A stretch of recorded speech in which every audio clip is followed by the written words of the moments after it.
Hello दोस्तों, आज की कहानी है 10 साल बाद मुलाकात। संजना आज अपने कमरे में एक कोने में बिल्कुल चुपचाप बैठी थी। उसकी आंखों से आंसू लगातार बहते जा रहे थे, जैसे किसी ने उसके अंदर छुपे सारे दर्द को बाहर निकलने का रास्ता दे दिया हो। बाहर घर में हलचल थी, लोगों की आवाजें आ रही थी, लेकिन उसके दिल और दिमाग के अंदर जो तूफान चल रहा था, वो बाहर के शोर से कहीं ज्यादा और तेज था और बेचैन कर देने वाला था। कमरे में चारों तरफ कागज के पन्ने बिखरे पड़े थे। कुछ खत थे, कुछ रंगीन पन्ने थे और कुछ ऐसे टुकड़े जो अब सिर्फ उसकी टूटी हुई उम्मीदों का हिस्सा बन चुके थे। ये सब कुछ बिल्कुल वैसा ही बिखरा हुआ था जैसे बिखर चुका था उसका दिल, उसके सपने, उसकी ख्वाहिशें और उसका वो प्यार जिसे उसने अपनी पूरी दुनिया मान लिया था। कांपते हाथों से उसने एक पन्ना उठाया, उसकी आंखों से आंसुओं से भरी हुई थी, लेकिन फिर भी वह उस पन्ने को ध्यान से देखने लगी। वो पन्ने कोई साधारण कागज नहीं थे, वो उसके प्यार का पहला खत था। जैसे ही उसने उसे पढ़ना शुरू किया, उसका दिल और भी ज्यादा भर आया, उसकी सांसें भारी होने लगी और वह धीरे धीरे अपने अतीत की यादों में खोती चली गई, जहां से उसकी कहानी की असली शुरुआत हुई थी। वो समय जब संजना ने अभी अभी 10वीं कक्षा में पहला कदम रखा था। एक नई शुरुआत, ढेर सारे सपने, उम्मीदों के साथ। पढ़ाई में वह ठीक थी, लेकिन उसका मन किताबों से ज्यादा दुनिया की रंगीनियों में लगता था। खेलना, हंसना, मस्ती करना, डांस करना, चित्र बनाना और सबसे ज्यादा ख्वाब देखना पसंद था। वह हर छोटी चीज में नई कहानी ढूंढ लेती थी और अपनी कल्पनाओं की दुनिया में खो जाती थी। लेकिन 10वीं कक्षा कोई मामूली बात नहीं थी, यही वह मोड़ था जहां से भविष्य की नींव रखी जाती है। यही सोचकर उसके स्कूल के मास्टर जी ने उसके माता पिता को समझाया कि अगर अब भी संजना ने पढ़ाई पर ध्यान नहीं दिया तो वह आगे चलकर उसे बहुत परेशानी हो सकती है, इसलिए उसे एक अच्छे कोचिंग क्लास में डालना जरूरी है। संजना अपने माता पिता की इकलौती बेटी थी, उसे बहुत प्यार मिला था। उसकी हर छोटी बड़ी ख्वाहिश उसके कहने से पहले पूरी हो जाती थी। शायद यही वजह थी कि वह थोड़ी बेफिक्र और मस्ती में रहने वाली लड़की बन गई थी। लेकिन अब समय बदल रहा था और उसके साथ साथ उसे भी बदलना था। कोचिंग का पहला दिन था, उसके लिए किसी त्योहार से कम नहीं था। सुबह सुबह वह अपने ख्यालों में खोई हुई थी, अपने दिमाग में ना जाने कितनी तरह की बातें सोच रही थी कि जैसे ही वह क्लास में जाएगी, सभी बच्चे उसे देखेंगे, उससे दोस्ती करना चाहेंगे, टीचर भी उससे खुश होंगे और वह सबको इम्प्रेस कर देगी। और वह अपने ही ख्यालों में एक अलग दुनिया बसा चुकी थी। तभी उसकी माँ की आवाज आई, संजना आज क्लास नहीं जाना, पहले ही दिन लेट होने का इरादा है क्या? संजना जैसे अचानक अपने सपनों से बाहर आई और थोड़ा सा मुंह बनाते हुए बोली, माँ आप भी ना कभी तो मुझ पर भरोसा कर लिया करो। उसकी माँ मुस्कुराई और प्यार से उसके सर पर हाथ फेरा और बोली, मुझे अपनी बेटी पर पूरा भरोसा है, एक दिन तू हमारा नाम जरूर रोशन करेगी। माँ की बात सुनकर संजना के चेहरे पर हल्की सी मुस्कान आई। वह जल्दी जल्दी तैयार हुई, अपनी कॉपी किताब उठाई और कोचिंग के लिए निकल पड़ी। रास्ते भर वह तेज कदमों से चल रही थी और मन ही मन बड़बड़ा रही थी कि कहीं वह लेट ना हो जाए, क्योंकि पहला दिन उसके लिए बहुत खास था।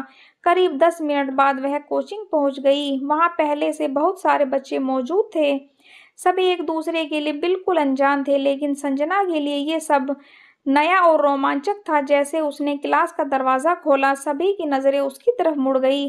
कुछ पल के लिए पूरा माहौल जैसे थम सा गया।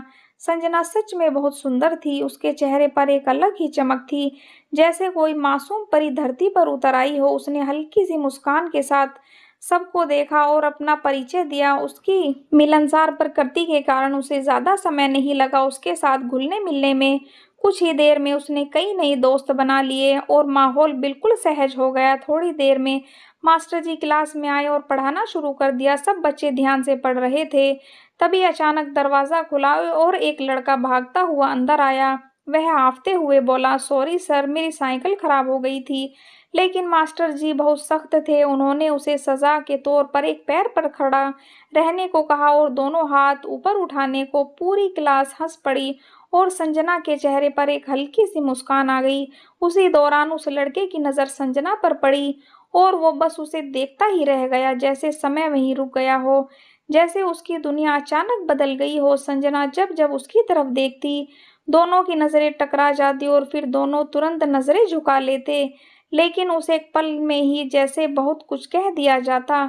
कुछ देर बाद सजा खत्म हुई और वह लड़का संजना के पास बैठ गया। उसके दिल की धड़कनें तेज हो चुकी थी, वह समझ नहीं पा रहा था कि उसके साथ क्या हो रहा है। थोड़ी हिम्मत जुटाकर उसने अपना हाथ आगे बढ़ाया और धीमे आवाज में कहा, हाय, मेरा नाम अमन है। संजना ने भी हल्के मुस्कुराते हुए उसका हाथ थामा और कहा, मैं संजना हूँ। उस एक स्पर्श में कुछ अलग ही एहसास था, जैसे दोनों ने किसी अनकहे रिश्ते को महसूस किया हो, जैसे दिल ने दिल को पहचान लिया हो। दोनों चुप थे, लेकिन उनकी खामोशी बहुत कुछ कह रही थी। उनके चेहरे पर एक हल्की सी मुस्कान थी और उसी मुस्कान के साथ शुरू हुआ एक ऐसा सफर जो दो अजनबियों को धीरे धीरे एक दूसरे की जिंदगी बनाने वाला था। अमन और संजना की पहली मुलाकात भले ही कुछ पलों की थी, लेकिन उन पलों में ही दोनों के दिलों में एक अनजाना से रिश्ता बन चुका था। एक ऐसा रिश्ता जिसे ना उन्होंने समझा था, ना नाम दिया था, लेकिन फिर भी दोनों उसे महसूस कर रहे थे। उस एक दिन में जैसे उनकी दुनिया बदल गई थी। अब कोचिंग जाना सिर्फ पढ़ाई के लिए नहीं रहा था, बल्कि एक दूसरे को देखना, उनसे बात करना और उनके साथ कुछ पल बिताने का बहाना। हर सुबह संजना अब पहले से ज्यादा उत्साहित रहती थी। वह जल्दी उठती, तैयार होती और आईने के सामने खुद को देखकर हल्की सी मुस्कुरा देती, क्योंकि अब उसे पता था कि कोई है जो उसे देखेगा और सिर्फ देखेगा ही नहीं बल्कि महसूस भी करेगा। वहीं दूसरी तरफ अमन भी का यही हाल था। जो लड़का पहले देर से आता था, अब सबसे पहले क्लास में पहुंच जाता था, सिर्फ इस उम्मीद में कि जैसे ही संजना आएगी उसकी पहली नज़र उसी पर पड़ेगी। धीरे धीरे दोनों के बीच बातचीत शुरू हुई, पहले पढ़ाई के बहाने, फिर छोटी छोटी बातों पर, और फिर बिना किसी वजह के भी। उनकी हंसी, उनकी बातें और उनकी नोक-झोंक अब पूरी क्लास में मशहूर होने लगी थी। दोनों को कब एक दूसरे की आदत हो गई और कब एक दूसरे के बिना अधूरा लगने लगा, ये उन्हें खुद भी नहीं पता चला। एक दिन कोचिंग खत्म होने के बाद अमन ने हिम्मत जुटाई और संजना से कहा, क्या तुम थोड़ी देर रुक सकती हो? मुझे कुछ कहना है। संजना का दिल जोर से धड़कने लगा। उसने हल्का सा सर हिलाया। सबके जाने के बाद वहां जब सिर्फ वे दोनों थे, अमन कुछ पल के लिए चुप रहा, जैसे अपने शब्दों को ढूंढ रहा था। फिर उसने धीरे से कहा, संजना, मुझे नहीं पता था ये कब और कैसे हुआ, लेकिन अब मैं तुम्हारे बिना रह नहीं पाता। शायद मुझे प्यार हो गया है। ये सुनकर संजना की आंखें झुक गई। उसके चेहरे पर हल्की सी मुस्कान थी और दिल में अजीब सी खुशी। उसने धीरे से कहा, मुझे भी। अमन उस दिन के बाद उसका रिश्ता और गहरा होता चला गया। वो सिर्फ दोस्त नहीं थे, बल्कि एक दूसरे की दुनिया बन चुके थे। समय बीतता गया, दोनों के साथ कई खूबसूरत पल बिताए। छोटे छोटे छोटे झगड़े, रूठना मनाना, हंसी मजाक, सब कुछ उनकी जिंदगी का हिस्सा बन गया था। लेकिन हर कहानी में एक मोड़ आता है और उनकी कहानी में भी वो मोड़ बहुत जल्दी आने वाला था। परीक्षाएं खत्म होने के बाद एक दिन अचानक संजना बहुत उदास थी। उसकी आंखें नम थी और वो अमन से नजरें चुरा रही थी। अमन ने घबरा कर पूछा, क्या हुआ संजना, सब ठीक है ना? संजना ने कांपती आवाज में कहा, पापा का ट्रांसफर हो गया है, हमें शहर छोड़कर जाना होगा, बहुत दूर। ये सुनते ही जैसे अमन की दुनिया रुक सी गई। उसके चेहरे की सारी खुशी एक पल में खत्म हो गई। उसने बस इतना कहा, हमारा क्या? संजना की आंखों से आंसू बहने लगे। उसने कहा, मैं नहीं जाना चाहती, लेकिन मजबूरी है।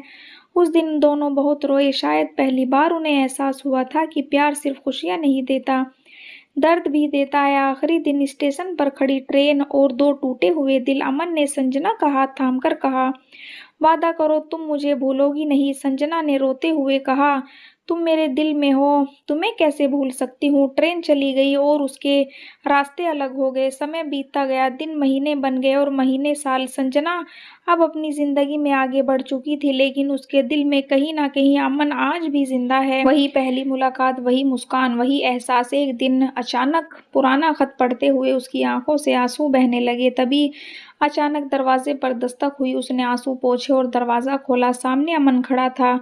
संजना को अपनी आंखों पर विश्वास नहीं हुआ। वो कुछ पल तक उसे देखती रही। अमन मुस्कुराया और बोला, कहा था ना, हमें मिलना ही था। संजना की आंखों में फिर आंसू थे।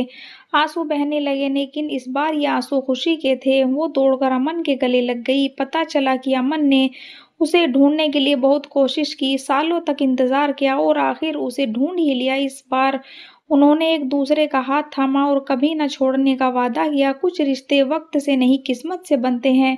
चाहे कितनी भी दूरियां हो जाएं, अगर सच्चा प्यार हो तो एक दिन वो लोग फिर से मिल ही जाते हैं। कहानी आपको कैसी लगी हमें ज़रूर बताएं। पसंद आई हो तो लाइक, शेयर एंड सब्सक्राइब करें। Thank you.